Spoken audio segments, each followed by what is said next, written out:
Hello दोस्तों, मैं आप लोग के सामने एक बार फिर से 2022 के सेकेंड सिटिंग का क्वेश्चन बैंक का जो भी क्वेश्चन है वो हम लोग लेकर चले आए हैं। चलिए हम लोग क्या करते हैं, अब शुरू करते हैं। इसमें पहला क्वेश्चन है कि ईंधन है, ईंधन क्या है, इनमें से ईंधन कौन है? तो सीएनजी। सीएनजी जो है क्या है जी? सीएनजी भी क्या है? यह है क्या इसको बोलते हैं, यह भी एक ईंधन है। एलपीजी भी क्या है? एक ईंधन है। और लकड़ी भी क्या है? एक ईंधन है ना। सीएनजी का फुल फॉर्म क्या होता है? संपीड्य प्राकृतिक गैस होता है। एलपीजी का क्या होता है फुल फॉर्म? तो द्रवीभूत पेट्रोलियम गैस होता है। और ये लकड़ी है, ठीक ना। तो इनमें से सभी जो है ये क्या है? ईंधन है। अब है उसके बाद जीवाश्म ईंधन का उदाहरण है। तो जीवाश्म ईंधन का उदाहरण जो ऑप्शन दिया गया है, इन ऑप्शन में जीवाश्म ईंधन का उदाहरण कौन है? तो पेट्रोलियम। पेट्रोलियम क्या होता है? जीवाश्म ईंधन होता है। कोयला, ये भी क्या होता है? जीवाश्म ईंधन होता है। तो क्या हो गया यहाँ पे? ए और बी दोनों, जो सी हो जाएगा ये भी क्या होगा? जीवाश्म ईंधन होगा। अमोनियम क्लोराइड का जलीय विलयन होता है। तो अमोनियम क्लोराइड का जलीय विलयन कैसा होता है? तो ये यहाँ पर ऑप्शन है अम्लीय, उदासीन, क्षारीय या इनमें से कोई नहीं। तो इस अमोनियम क्लोराइड का जो जलीय विलयन होता है वो कैसा होता है जी? अम्लीय होता है। अमोनियम क्लोराइड का सूत्र क्या होता है? NH4Cl होता है। ठीक, इसको हम लोग क्या कहते हैं? नौसादर कहते हैं, नौसादर कहते हैं। ठीक है। अमोनियम क्लोराइड का क्यों अम्लीय होता है? अमोनियम क्लोराइड का जो प्राकृतिक होता है, जो जलीय विलयन होता है, वो क्यों अम्लीय होता है? तो यहां पर देखिए, ये NH4OH अमोनियम हाइड्रोक्साइड और क्या हो जाएगा प्लस में HCl, यहां पर इसके साथ अभिक्रिया होता है, तब क्या बनता है जी? NH4 और Cl बनता है ना। तो यहां पर देखिए क्या होता है कि यह जो है अमोनियम हाइड्रोक्साइड जो है, यह एक दुर्बल अम्ल है। क्या है? एक दुर्बल भस्म है, दुर्बल भस्म है, दुर्बल भस्म है। और ये हाइड्रोक्लोरिक अम्ल जो है ये क्या है? ये प्रबल भस्म है, प्रबल अम्ल है, प्रबल अम्ल है। ठीक, तो ये अगर हम लोग दुर्बल भस्म और प्रबल अम्ल के साथ एक साथ अभिक्रिया करवाते हैं, चाहे हाइड्रोक्लोरिक अम्ल में यानी प्रबल अम्ल में दुर्बल अम्ल को डालते हैं, तो उसका जलीय विलयन कैसा रह जाता है जी? वो अम्लीय रह जाता है, अम्लीय रह जाता है। ठीक है। इसलिए क्या होता है कि अमोनियम क्लोराइड का जो जलीय विलयन होता है वो अम्लीय रहता है। ठीक। अब है कि एथेन, एथेन का आणविक सूत्र इतना है, इसमें सहसंयोजन बंधन की संख्या कितनी होगी? तो इसमें जो है ना, तो इसका हम लोग क्या लिखते हैं? पहले स्ट्रक्चर लिखेंगे। तो ये क्या हो जाएगा? ऐसे,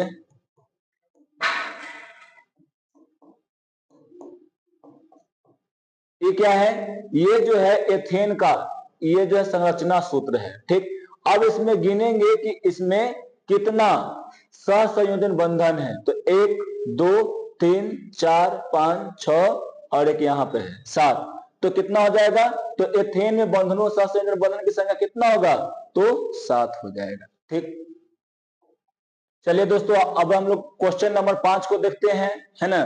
तो यहां पर क्या है क्वेश्चन नंबर 5 कि शल्य चिकित्सा में टूटी हड्डियों को जोड़ने के लिए होने वाला रसायन पदार्थ है।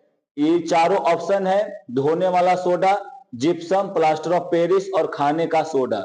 इन चारों में से कौन जो है क्या करते हैं? शल्य चिकित्सा में हड्डियों को जोड़ने का काम करता है ना। तो प्लास्टर ऑफ पेरिस जो होता है शल्य चिकित्सा में टूटी हुई हड्डियों को जोड़ने का काम करता है। क्वेश्चन नंबर 6 है बोल रहा है कि किस पीएच मान वाला विलयन सबसे अधिक अम्लीय होगा। तो हम लोग जानते हैं कि जिसका पीएच मान सबसे कम रहेगा उसका क्या हो जाएगा जी, जो अम्लीयता जो होगा ना वो उसका सबसे ज्यादा होगा, और जिसका पीएच मान सबसे ज्यादा रहेगा वो कैसा हो जाएगा, वो भस्म यानी वो क्षारीयता उसमें ज्यादा रहेगा। तो यहां पर ऑप्शन एक यानी ए में जो है इसका पीएच मान सबसे कम है, इसलिए क्या हो जाएगा एक, यानी एक जिसका पीएच मान रहेगा ना तब हम लोग क्या कहेंगे उसको कि ये बहुत ज्यादा अम्लीय गुण को प्रदर्शित करेगा। अब क्वेश्चन नंबर 7 है कि इथाइन में कार्बन और कार्बन परमाणुओं के बीच कितने सहसंयोजन बंधन होते हैं। इथाइन में तो हम लोग जानते हैं कि जब ANE आता है तब हम लोग क्या करते हैं कि सिंगल बॉन्ड इसमें रहता है, और ENE रहता है। अगर अल्केन में अगर यहाँ पे क्या उसको बोलते हैं ANE जोड़ते हैं तब क्या होता है इसमें कि एक बॉन्ड आता है, और ENE जोड़ते हैं तो क्या आ जाएगा इसमें जी डबल बॉन्ड आएगा, और YNE जोड़ेंगे ना तो इसमें ट्रिपल बॉन्ड आएगा। ठीक है, तो इसमें क्या है जी YNE है, तो इसमें क्या हो जाएगा कार्बन और कार्बन के बीच जो होगा वो 3 बंधन रहेगा, है ना। ऑप्शन नंबर क्या हो जाएगा सी। क्यूपराइट निम्नांकित में किस धातु का अयस्क है। क्यूपराइट जो है इसको में जो इसमें 4 ऑप्शन दिया गया है, क्या है मरकरी, फिर उसके बाद क्या है जी जिंक है, फिर उसके बाद कॉपर है, उसके बाद क्या है एल्युमिनियम। तो इन चारों में से किसका अयस्क क्यूपराइट है, तो यहां पर किसका हो जाएगा ऑप्शन नंबर सी जो हो जाएगा, यानी कॉपर जो हो जाएगा, कॉपर का ही अयस्क क्या है क्यूपराइट है। इसका क्या हो जाएगा जी, इसका सीने बार हो जाएगा, इसका जिंक ब्लेड हो जाएगा, और इसका बॉक्साइड हो जाता है। ठीक है,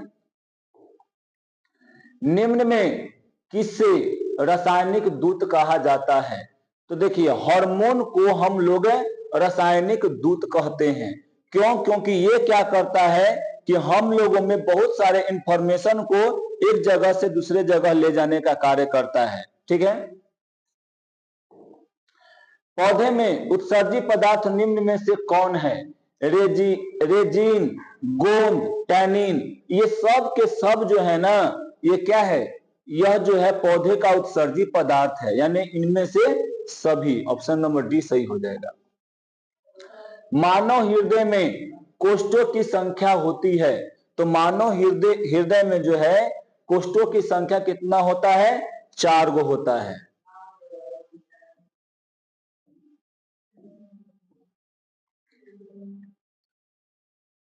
ऐसे होता है। ठीक, इसको बोलते हैं हम लोग क्या बोलते हैं, दाएं आलिंद बोलते हैं, बायां आलिंद बोलते हैं, दायां निलय और बायां निलय। ये 4 गो 1 2 3 4 गो क्या होता है हमारे यानी मानव में हृदय में कोष्ठों की संख्या कितना होता है जी, 4 होता है। निम्न में से कौन हेट्रोक्राइन ग्रंथि है। तो इसमें जो ऑप्शन दिया गया है कौन है, पिट्यूटरी ग्रंथि, यकृत ग्रंथि, वृषण और थायराइड ग्रंथि, है ना।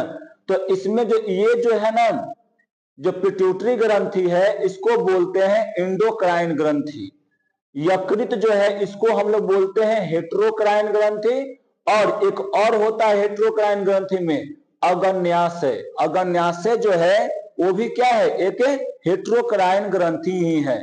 हेट्रोक्राइन ग्रंथि किसे कहते हैं हम लोग, तो हेट्रोक्राइन ग्रंथि वो होता है जो हार्मोन और एंजाइम दोनों को क्या करता है, रिलीज करता है यानी स्रावित करता है। ये क्या है जी, ये भी यह जो है वृषण जो है यह क्या है इंडोक्राइन ग्रंथि है, इंडोक्राइन ग्रंथि है। और थायराइड भी है, यह क्या है कि यह भी इंडोक्राइन ग्रंथि है। यानी ऑप्शन नंबर कौन हो जाएगा, ऑप्शन नंबर बी हो जाएगा।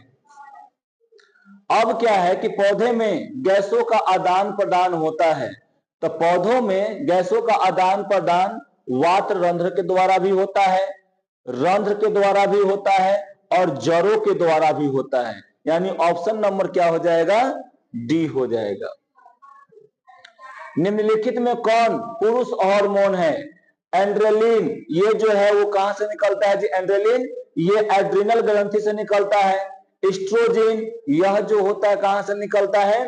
ये ओवरी से निकलता है, यानी अंडाशय से निकलता है। तो यहाँ पर क्या है? टेस्टोस्टेरोन।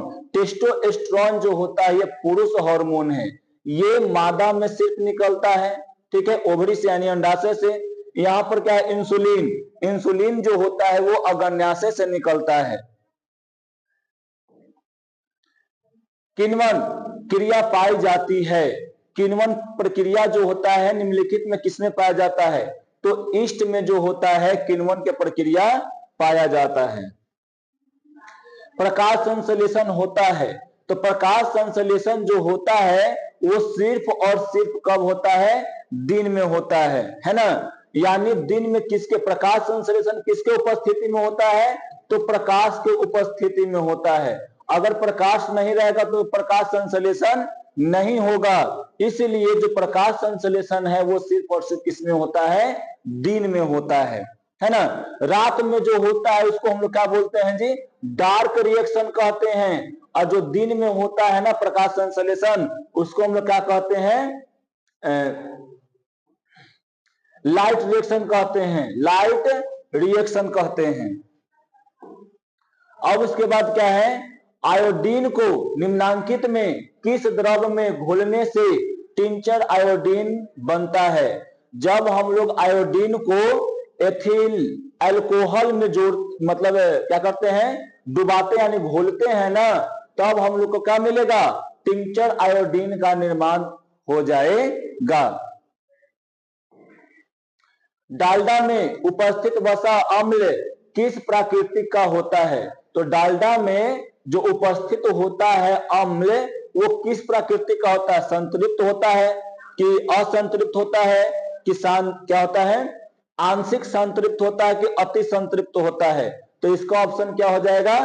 ए हो जाएगा, संतृप्त। प्रोपेन प्रोपेनोन का क्रियाशील मूलक है। प्रोपेनोन का क्या है? क्रियाशील मूलक कौन है? तो यहाँ पर प्रोपेनोन यानी यहाँ पे लास्ट में क्या लगा है? ONE लगा है, यानी ये कौन हो जाएगा? कीटोन ग्रुप का है। तो कीटोन ग्रुप यहाँ पे कौन है? Option number C. Ethyl ethylene है, इथिलीन क्या है? तो इथिलीन जो है ये ओलिफिन है। अब क्या कि निम्नलिखित में कौन जीवाश्म ईंधन नहीं है? तो पेट्रोलियम जो होता है ये भी क्या है? जीवाश्म ईंधन है। प्राकृतिक गैस भी क्या है? जीवाश्म ईंधन है। और कोयला भी क्या है? जीवाश्म ईंधन है ना। जीवाश्म ईंधन किसे कहते हैं? जो जीवों से जो कोई भी जीव से क्या होता है? बनता है, उसे हम लोग क्या कहते हैं जी? जीवाश्म ईंधन कहते हैं। तो यहाँ पर देखिए, यहाँ पर जो होता है बायोगैस जो होता है ये अपशिष्ट से बनता है, अपशिष्टों से बनता है, इसलिए यह जो है बायोगैस जीवाश्म ईंधन नहीं है।